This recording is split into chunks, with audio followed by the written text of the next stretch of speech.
Bien le bonjour les amis, bien le bonjour à tous. Alors, petit tuto vite fait. Il y en a qui ont sûrement dû rencontrer ce problème et qui vont rencontrer ce problème. Je vous montre ça tout de suite.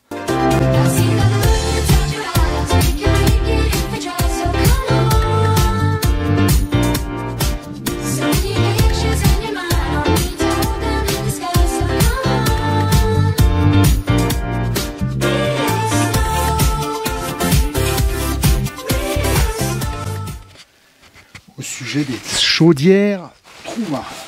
Alors Truma C4, C6, n'importe laquelle.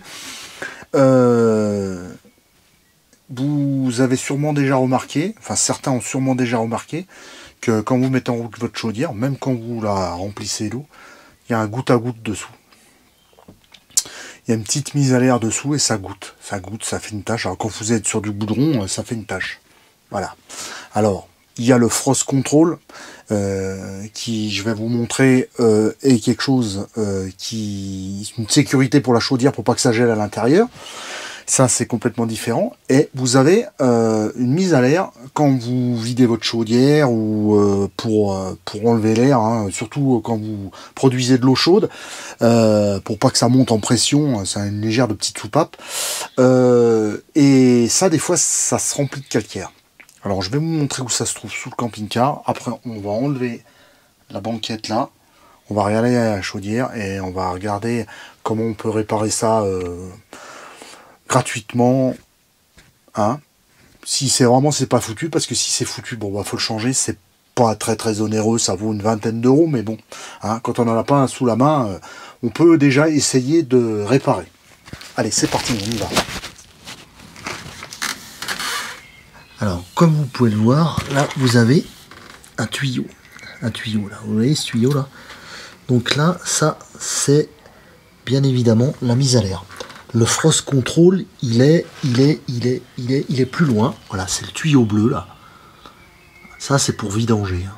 Vidanger toute votre chaudière. Mais par contre, ça, c'est la mise à l'air. Alors, ça, il y a du goutte à goutte. Ça goûte par terre, ça goûte. Donc, on a enlevé la banquette. Alors sur le Detlef, c'est comme ça, hein, sur Monsieur Pulse. Alors vous, en espérant bien sûr que vous avez un accès chaudière qui soit bien fait. On a eu des camping-cars où la chaudière, c'était une catastrophe. Fallait démonter tout le meuble de cuisine parce que la chaudière était derrière la cuisine. Entre autres sur notre rapido, il y avait une trappe extérieure, mais bon, ouais, c'était un peu, voilà, hein.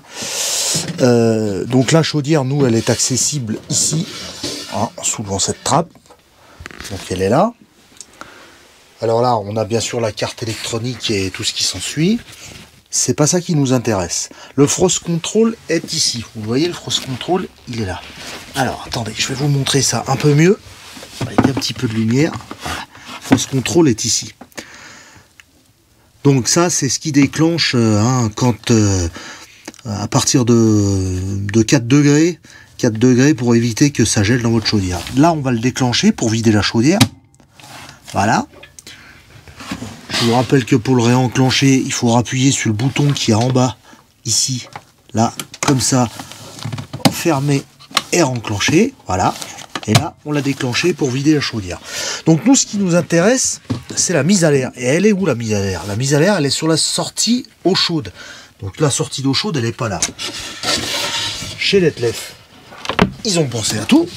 Ils ont fait une petite trappe ici. Et la mise à l'air, elle est là. Alors, j'espère que vous allez voir. Voilà, c'est ça. Hein, c'est ce clapet ici, avec 2 tuyaux dedans. Donc ce qu'on va faire, on va démonter. On va le démonter et on va le mettre dans du vinaigre. On va le mettre dans du vinaigre et puis après on va le remonter. Donc pour le démonter, alors je vais essayer de vous mettre un petit peu de lumière là. Vous voyez un petit peu. Voilà, on va mettre un petit peu de lumière comme ça. Donc pour le démonter, il y a un raccord automatique. Alors désolé, hein, parce que c'est pas facile de filmer. Il y a un petit raccord, vous voyez, sortie de chaudière là, avec une petite collerette rouge. Donc en fait, il faut appuyer et tirer. Il faut appuyer et tirer vers l'extérieur. Et là, ça va le sortir. Mais il faut bien appuyer sur la petite colle, le petit joint rouge. Là. Enfin, c'est même pas un joint, hein, c'est un morceau de plastique rouge. Vous appuyez et vous sortez à l'extérieur. Et après, moi, donc la mise à l'air, le tuyau que vous avez vu tout à l'heure, c'est celui-ci. C'est voilà. Et ça, c'est le départ eau chaude. Donc il va falloir enlever le collier là, et puis pour pouvoir sortir le petit truc. Donc je vais faire ça et je vous reprends tout de suite. Donc je vous montre. J'ai fait levier avec un petit tournevis. Hein, je vous montre. Alors attendez. Voilà, par là. Voilà, vous voyez un peu mieux. J'ai fait levier avec un petit tournevis là. Tac, et il est sorti tout seul. Hein. C'est sorti tout seul. Voilà, c'est juste un emboîtement comme ça. Voilà. Donc en fait ça, la petite collerette rouge là, faut l'appuyer comme ça pour pouvoir la sortir de la sortie eau chaude de la chaudière.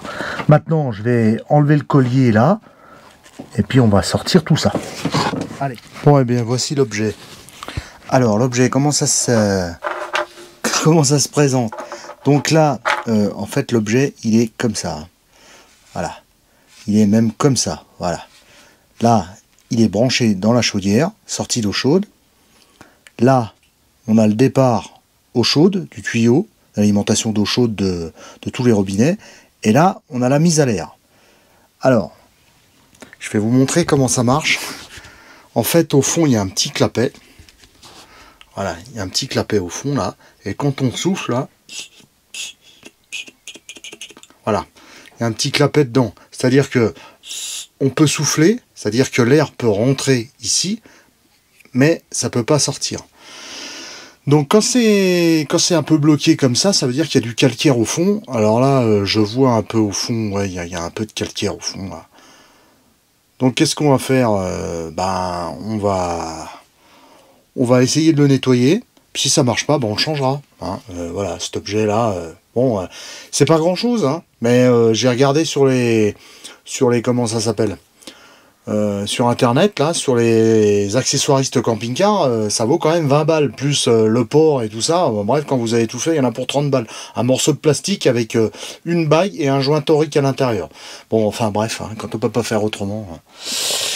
Donc voilà les amis, je vais aller mettre ça dans du vinaigre blanc, on va le laisser un bon petit moment, et puis on le ressortira, on essaiera la chaudière, si ça regoute, et ben il faudra que je le change. Hein, un coup de vinaigre blanc, on va mettre un peu d'eau chaude dans le verre, et puis voilà, un petit peu d'eau chaude, voilà.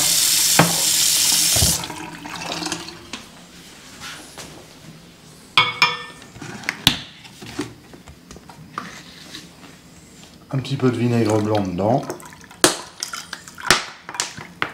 Voilà. Bon, faut pas le boire, hein, ça fait des brûlures d'estomac.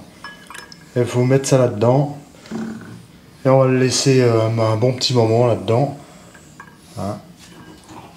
Alors je vois qu'il y a déjà la mise à l'air, il y a des bulles. Enfin, de toute façon ça va aller partout. Voilà, il fait des bulles. Il fait des bulles, il fait des bulles, monsieur. Voilà, ça y est, il a fait les bulles. On va le laisser enlever le calcaire et puis le remonter. Et puis on verra si ça fonctionne ou pas. Bon et bien voilà, tout est remonté. Vous oubliez pas de resserrer le collier, naturellement. Bien emboîter ça jusqu'à fond, jusqu'au fond. Allez, on va ne pas oublier. Alors, ne pas oublier, bien sûr. Maintenant,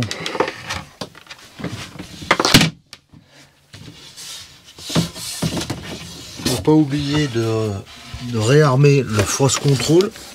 Alors, attendez, je vais vous mettre un peu de lumière. Hop, voilà. Donc, le frost control, il est là. Avec un peu de lumière, ça ira mieux, vous y verrez plus clair. Donc, pour réarmer le frost control, je vais y arriver hein, à le dire. Vous tournez la petite molette au-dessus et vous appuyez sur le bouton en bas. Voilà. Hein, donc l'hiver, quand ça déclenche et que vous n'arrivez pas à réarmer, ça veut dire que c'est trop froid. Donc un coup de sèche-cheveux, là, Et puis une fois que ça tient, faut vite mettre en route la chaudière. Et avec l'environnement qui est chaud, normalement il se redéclenche pas. Voilà, allez, on fait le plein et on voit si ça goûte. Bon, et ben viens là. Voilà. Alors, on va regarder ça. Alors, il est où ce tuyau? Il goûte plus là. Alors, faut que je le trouve. Hop. Alors, ça c'est le frost control. Voilà. Il est là. Ça fonctionne. Ça goûte plus par terre. Voilà, ça c'est fait.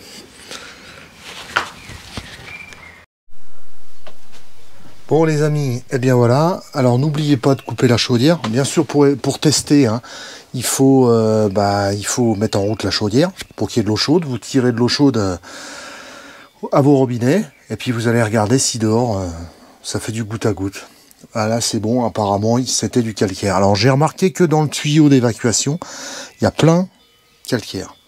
Bon, c'est dans le tuyau. Alors au pire, faut sortir le tuyau et puis mettre un peu de vinaigre dedans pour nettoyer le tuyau, ou alors avoir un petit goupillon, genre petit goupillon d'aquarium là pour nettoyer les tuyaux d'aquarium, et puis passer un coup dedans. Bon, de toute façon, c'est largement bon, c'est loin de boucher l'évacuation, hein, c'est un petit peu de calcaire qui s'est mis dedans. Voilà. A few moments later. Bon les amis, suite et fin 3 semaines après. Pourquoi 3 semaines après? Alors je vous explique. Donc, je vous avais dit dans les précédents épisodes, là, les précédentes vidéos, que ça fonctionnait avec le vinaigre blanc, ça marchait, ça goûtait plus rien. Voilà. Donc en fait, ça a marché une quinzaine de jours, enfin 2 sorties, 2 week-ends. 2 week-ends, ça goûtait plus, j'allais vérifier de temps en temps, voilà. Et lors du 3e week-end, j'ai fait le plein d'eau. J'ai fait le plein d'eau du réservoir, naturellement, ça a rempli la chaudière, comme d'habitude, parce que moi je vide toujours l'eau propre. Hein. Quand on revient de week-end, de balade, je vide toujours mon eau propre. Donc ça a rempli la chaudière, la Trouma. Et là, à ma grande surprise, je fais le tour du camping-car. Et alors là, ça pissait, mais alors quand je vous dis que ça pissait, hein. C'était plus du goutte à goutte, là, ça pissait vraiment fort. Alors, désolé, je vous ai pas filmé parce que j'avais pas la caméra dans la main, ça m'a relativement énervé d'ailleurs. Je me suis dit, eh ben ça fonctionne pas, il faut changer. Donc il faut changer le raccord angulaire, ils appellent ça. Hein. Donc je vous rappelle qu'il y a une petite bille à l'intérieur, voilà, c'est une mise à l'air de la chaudière pour l'eau chaude. Qu'est-ce que j'ai fait? On devait partir. Je me suis dit, bah là, galère. Alors bon, c'était tout prêt, on allait pour partir. On est parti quand même. Je me suis dit, moi, au pire, je fais une boucle avec les tuyaux, je mets un morceau de Chatterton, comme ça coulera plus. Hein. Bon, ça faut pas trop le faire, mais bon, voilà. Hein. Si ça peut éviter de tout tomber par terre. Bon bref, j'étais parti comme ça. Et puis, donc le vendredi, quand on est parti, on s'est arrêté dans une grande concession. Avec une enseigne, voilà, hein, il y en a quand même pas mal un peu partout en France de ça. Grande concession, donc je m'arrête, je dis voilà, je voudrais un raccord angulaire pour Trouma, c'est 6, voilà, le mien il est rouge, c'est un, bah d'ailleurs je l'ai encore dans la poche, je vais vous le montrer, je lui montre au gars, hein, parce que je l'avais démonté, je lui montre, je dis voilà, le mien c'est ça, donc un raccord automatique là, tout ça. Ouais, oui, j'ai ça, je vais vous donner ça tout de suite. Donc le gars aux pièces détachées. Il me ramène ça. Voilà. Donc c'est une pièce d'origine Trouma. Sauf que je vais vous montrer l'intérieur. Alors, naturellement, j'arrive pas à l'attraper. Je vais vous attraper ça. Voilà. Il y a ça qui se visse. Avec un joint à l'intérieur. En fait, c'est fait comme ça. Je vais vous montrer comment c'est fait. je le dévisse. Désolé, hein, j'ai qu'une main. Je vais vous montrer ça exactement comme c'est. Donc ça se dévisse, comme ça. Hop, vous avez un petit raccord comme ça. Et au fond, il y a un joint. Donc en fait, vous enfilez ça. Le petit truc, il est fendu. Tac. Et vous mettez ça. Hein, vous vissez le truc, là. Vous vissez, terminé, à force, on n'en parle plus. Voilà les deux pièces. Celle qui était sur la chaudière d'origine, celle qui me vend. Donc le gars, je lui dis mais c'est pas la même pièce, vous êtes sûr que ça va? Mais oui, il n'y a aucun problème, ça c'est les nouveaux modèles, c'est la nouvelle référence, c'est les nouveaux modèles, il n'y a pas de problème, ça monte, c'est exactement la même pièce. Bon, bah, c'est lui le responsable pièces détachées de cette grande concession. Moi, je lui fais confiance au gars. Bon, bah, ok, pas de problème. Il m'en met pour 30 et quelques balles, ou 35 balles, bout de plastique avec un morceau de tuyau. Bon, ça, hein, c'est rien. Hein, c'est de la pièce d'origine Trouma. Bon, voilà. C'est parti. Je mets ça dans le camping-car. Bon, bref. Et puis, on se retrouve... se retrouve dans un endroit, tout ça, j'ai dit, bon, on pouvait faire le plein d'eau, donc je me dis, je vais changer ce truc, et je vais mettre le plein d'eau. Sauf que je vide le peu qui me restait dans le réservoir, parce que j'avais pas fait le plein, je commence à démonter, un tournevis, tout ça, j'enquille dans la sortie de la chaudière, et là, du jeu. Bon, je dis là, il y a un souci. Il y a un souci là, je dis c'est pas, j'essaye de serrer l'écrou là, voilà, mais au bout d'un moment ça s'arrête, hein, voilà. Toujours, je dis je peux pas laisser ça, avec la pression et tout ça, ça va se déboîter l'eau chaude au bout de la chaudière, je dis l'eau elle va couler là, ça va tout inonder là-dedans. Je dis c'est pas la bonne pièce. Machinalement je prends mon téléphone, je cherche les pièces, tout ça, il s'avère que c'est pas la bonne pièce. C'est pas la bonne pièce. Donc qu'est-ce que j'ai fait aujourd'hui, là, 3 semaines après? On est rentré, alors on a pu faire le week-end quand même, hein. J'ai remis l'ancien truc, j'ai fermé le tuyau là, on a pu faire juste la vaisselle, de toute façon, voilà, hein, c'était au minimum, quoi. Je vais pas ramener la pièce, c'est à 200 km d'ici, hein, dans cette grande concession là. Donc je vais pas ramener la pièce en disant vous me remboursez ou vous me donnez la bonne pièce. J'ai fait quoi ce matin? J'ai été chez notre concessionnaire, Isaacar Loisirs. Je suis arrivé là-bas, j'ai dit bah j'ai mon raccord angulaire qui est foutu, il faut que tu m'en donnes un. Est-ce que tu en as en stock, machin? Oui, j'ai ça. Voilà, tout de suite. Pièce d'origine. Voilà. Le raccord angulaire, il est là. Hein. C'est exactement la même pièce. Je vais vous montrer d'ailleurs. Lui, il n'a pas cherché à comprendre, alors je lui explique l'histoire, il me dit, ouais, mais faut pas mettre n'importe quoi, hein. Voilà, la pièce, elle est neuve, celle-là. Il me dit, faut pas mettre n'importe quoi, il me dit, il y en a plusieurs modèles, il y en a pour sortie 10 mm, il y en a pour sortie 12 mm. Donc en fait, je pense que ce qui m'a vendu l'autre, c'est déjà, j'ai été voir dessus, là, parce qu'il n'y a rien, hein, sur la boîte derrière, il n'y a rien du tout marqué, hein, il y a marqué raccord angulaire pour tout modèle série C, combiné et boiler. Voilà, hein, plus d'informations auprès de votre conseiller. Voilà, terminé, basta, il y a une référence là, chauffage, terminé, il n'y a rien du tout. Donc, il y a plusieurs pièces, il y en a pour 12 mm, sortie 12 mm de diamètre, et il y en a pour sortie 10 mm. Donc voilà. Voilà l'histoire. Donc là, je vais réinstaller ça. Je ne vais pas vous refilmer tout ça. Le raccord, il est changé avec la mise à l'air. J'ai changé le tuyau également. Alors, Detlef, c'est bien fait parce que il y a un coude. Vous voyez là. Donc, changer le tuyau, changer tout ce qu'il faut. Hein, passer au fond là-bas. Il n'y a plus qu'à remettre de l'eau, tester et remonter tout ça. Alors il y a le tiroir à remonter, juste la plaque ici avec 3 vis, la plaque à bascule là, et après c'est ok, c'est parti pour un tour. Je vais réinstaller la bonne pièce, hein, que m'a vendu mon concessionnaire, alors encore une fois, en lequel j'ai énormément confiance, parce que voilà, parce qu'il est du métier et que il a des employés qui connaissent les pièces. Voilà. Donc le seul truc qui m'a fait réfléchir, je plains les vous, certains abonnés ou ceux qui nous regardent, qui ont acheté des camping-cars dans des concessions où ça va bien pour vendre.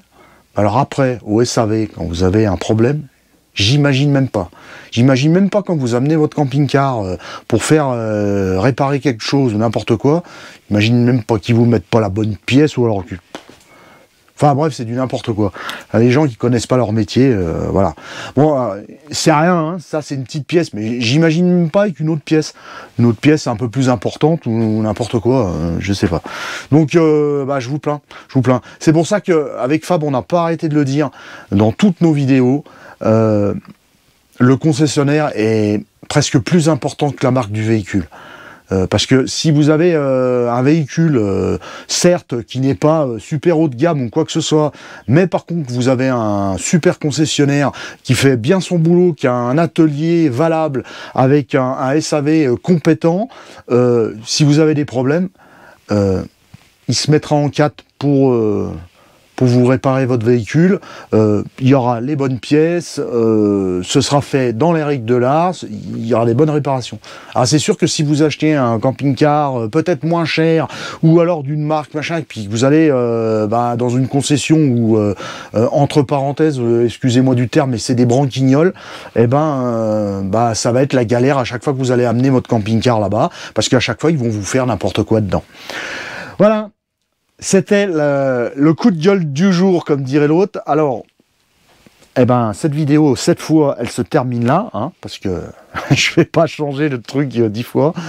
Ce petit tuto finit là. Donc, merci de mettre un pouce, de vous abonner, d'activer cette putain de cloche. Et puis, on se retrouve à la prochaine. Ciao, ciao les amis. Bye bye.